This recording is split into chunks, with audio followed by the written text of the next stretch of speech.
안녕하세요. 원피스 도서관 원도입니다. 현재 해외에서는 검은 수염의 각성과 또 다른 니카의 네타 떡밥이 굉장히 핫하게 다뤄지고 있습니다. 신의 기사단은 엘바프를 약화시키고 세계 정부가 800년 동안 정복하지 못했던 이 섬을 점령하기 위한 계획의 일환으로 엘바프 어린이들을 납치하려 했습니다. 그리고 킬링엄은 사람들을 잠들게 하고 몽유병 상태로 만드는 능력을 가지고 있으며 이를 통해 어린이들을 해변으로 유도했습니다. 그리고 그들을 납치하기 위해서 소머지는 엘바프 어린이들의 내면의 공포를 실체화시키는 데 성공합니다. 이 상황이 굉장히 위험한 이유는 괴물들이 단순한 환상이 아니라 실제로 존재하는 실체라는 것이고, 이는 키바가 요르문간드와 싸우고 사우로가 패기를 입힌 공격을 가했을 때 효과가 있었다는 것으로 증명되었습니다.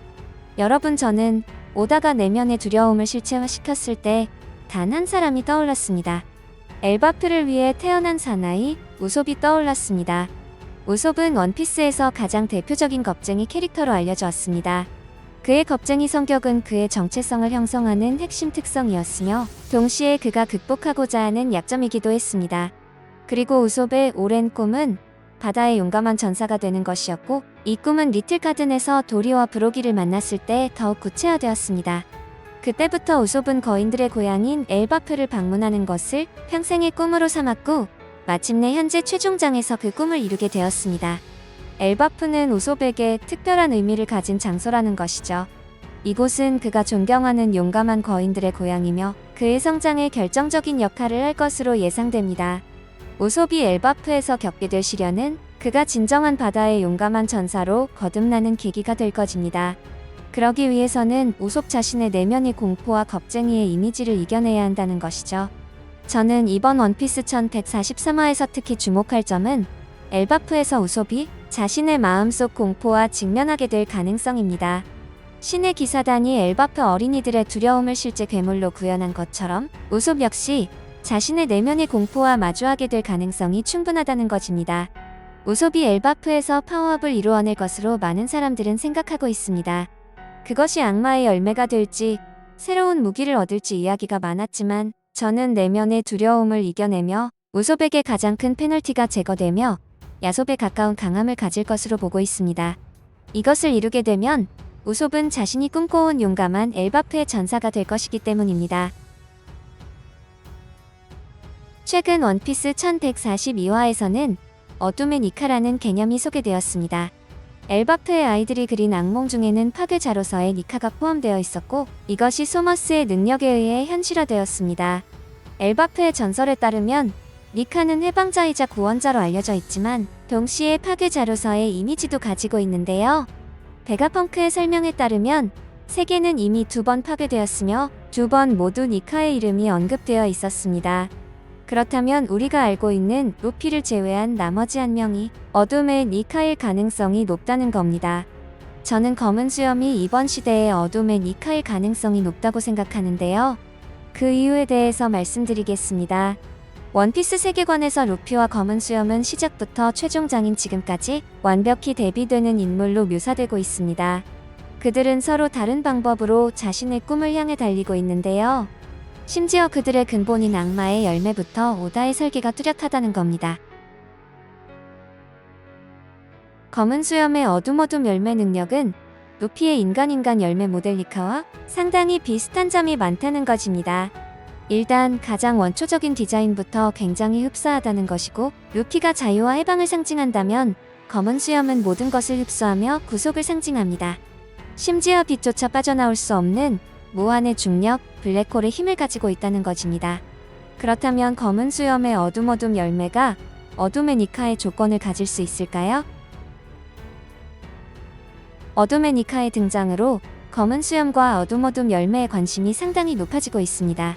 이 추론의 결론은 검은 수염이 이무나 루피와 최종 전투에서 죽음에 이르고 어둠의 니카 각성을 한다는 것인데요. 일단 니카가 된다는 조건이 당사자가 한번 죽고 나서 각성한다는 조건입니다. 루피 역시 카이도와 싸움에서 심장이 멈췄고 그 이후 니카 각성이 진행되었죠. 저는 이 개념은 마치 드래곤볼의 사이야인이 연상되었습니다. 드래곤볼에서 사이야인들은 죽을 고비를 넘길 때마다 더 강해지는 구조와 매우 흡사한 느낌까지 받는다는 것이죠. 정말 죽음 직전까지 가야 합니다. 저는 검은 수염은 베지터, 루피는 손오공이 떠올랐습니다. 이 두 명은 완전히 반대되는 라이벌이라는 설정을 가지고 있었죠. 그리고 저는 어둠 열매가 고무고무 열매처럼 숨겨져 있는 설정이 존재할 것으로 보고 있습니다. 그리고 어둠 열매의 디자인을 자세히 보시면 고무고무 열매와 굉장히 흡사합니다. 그리고 어둠 열매는 가장 이질적이고 미스테리한 설정을 가지고 있습니다. 물론 우리는 어둠 열매의 능력에 대해서 상당히 많은 정보를 알고 있지만 아직 부족한 부분이 있다는 것입니다. 아직 티치가 꺼내지 않은 카드가 바로 어둠 열매 각성입니다. 자연계 각성이 아직 나타나지 않았지만 고무고무 열매가 사람 열매 모델 니카뜻 어둠 열매 역시 숨겨진 트리거가 존재할 수 있다는 것입니다. 솔직히 오다 마음이고 어둠 열매가 알고 보니 초인계였다. 또는 사람 열매 모델 블랙 니카였다. 이런 식으로 풀어내어도 그렇게 이상하지 않다는 것입니다. 오다는 최종장에서 니카를 계속해서 강조하고 있고 에그헤드 에피소드에서는 본의를 통해 그 누구도 니카가 또 탄생할 수 있다는 여지를 주었고 이번 최종장에서 또 다른 태양신 로키를 보여줬고 공포를 현실화하는 과정에서 어둠의 니카까지 보여줬습니다. 그리고 꼭 안 해도 되는 질문까지 해가면서 군포에게 가장 두려운 게 무엇이냐고 질문했고 또다시 니카라고 했습니다. 결국 원피스 최종장의 키워드는 니카라는 겁니다. 한마디로 세계정부는 어떻게든 원피스를 손에 넣으려고는 했지만 고무고무 열매처럼 원피스 역시 세계정부의 손에 들어오지 않을 운명이었기 때문에 손에 넣지 못한 것일까요? 비슷한 예로 방금 언급한 고무고무 열매 역시 오로성조차도 고무고무 열매를 손에 넣지 못하고 그 열매가 정부의 손에서 알아서 스스로 벗어난다고 했을 정도로 노력했다는 것이고 고무고무 열매처럼 원피스도 세계정부의 손에 들어가지 않을 운명이고 혹은 더 나아가 어떤 특정 인물의 손에 들어가게 되도록 예정되어 있기 때문에 세계정부가 아무리 찾아도 손에 넣을 수 없었다면 많은 사람들을 이해시킬 수 있다는 것입니다. 그리고 샹크스가 빼앗는다는 말도 그 운명의 사람에게서 원피스를 빼앗겠다고 하는 것이면 말이 되지 않는 것도 아니고 샹크스는 자신이 원래는 원피스를 손에 넣을 운명의 사람은 아니라는 것을 알고 있었고 그렇기 때문에 로저의 적단의 마지막 항해가 끝난 후 로저 앞에서 펑펑 울었던 것 역시 샹크스의 운명이 자신이 로저를 따라서 해적왕이 되어 원피스를 찾겠다는 것인데 물거품이 되어서 울었을 확률이 높다는 것입니다. 그래서 샹크스는 지금까지 원피스에 대해 관심을 두고 있지 않았지만 어떠한 이유로 생각이 바뀌어서 원피스를 빼앗겠다고 선언했다는 것입니다. 결국 로키가 태양신의 운명을 동시에 가지고 있다면 결국 엘바프에서 루피와 갈등은 피할 수 없다는 것입니다. 하지만 여기에서 오다의 설정이 굉장히 놀라게 하는데요. 피지컬에서 루피가 로키에게 비빌 수 없는 갭을 가지고 있지만 로키의 메인 속성 기술들은 루피에게 통하지 않는다는 것입니다. 이번 원피스 1142화에서 보신 것과 같이 로키는 천둥을 일으키는 공격을 합니다. 번개의 속성을 가지고 있다는 것인데요. 하지만 로키의 천둥을 일으키는 능력은 역시나 루피에게는 의미가 없다는 것이죠. 과거 NL과 전투를 생각하시면 이해하기 편하실 겁니다. 게다가 루피는 로키와의 피지컬 차이도 극복할 수 있다는 건데요. 카이도와 싸울 때 보여준 거대화의 사이즈를 보면 로키의 사이즈와 크게 밀리지 않게 싸울 수 있다는 것입니다. 카이도가 용의 상태를 유지하고 있을 때는 수백 미터 이상의 길이를 보여주는데 루피가 니카의 상태에서 거대화를 시연했을 때 비등비등한 사이즈를 보여줬다는 것이죠. 그리고 이 싸움이 끝난 후 로키가 동료가 될 것이라는 이야기들도 상당히 많지만 일단 로키의 사이즈를 써니오에 태울 수 없다는 것이 가장 큰 오류입니다. 하지만 로키가 동료가 될 것이라는 이야기들을 지지하는 분들은 로키와 루피의 만남과 서사가 과거 루피가 조로를 만날 때처럼 묶여있는 대상을 루피가 풀어주고 복수를 하고 동료가 된다는 거죠. 조로도 당시에는 선보다는 악에 가까운 설정을 가지고 있었죠.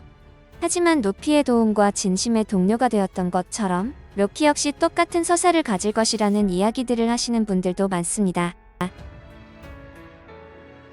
다시 이야기를 이어가자면 검은 수염 역시 그 특유의 집념과 정보력으로 니카에 대한 수많은 데이터를 확보하고 있을 것이고 그 역시 원피스를 차지하고 세계의 왕이 되기 위해선 자신 역시 니카가 되어야 한다고 생각했을 것입니다. 그리고 어둠 열매 특징 중 모든 것을 흡수할 수 있다는 개념이 어둠 열매 각성으로 인해서 상대방의 패기까지 흡수할 수 있는 경지에 다다른다면 이것은 검은 수염이 원피스의 모든 해적들의 전투적 우위에 살 수 있다는 것입니다. 게다가 최종장 그림에서 루피와 검은 수염이 모든 걸 걸고 싸우는 모습이 서로 다른 방향성에 서 있는 두 명의 니카의 그림이 너무 매력적이라는 겁니다. 시청해주셔서 너무 감사합니다.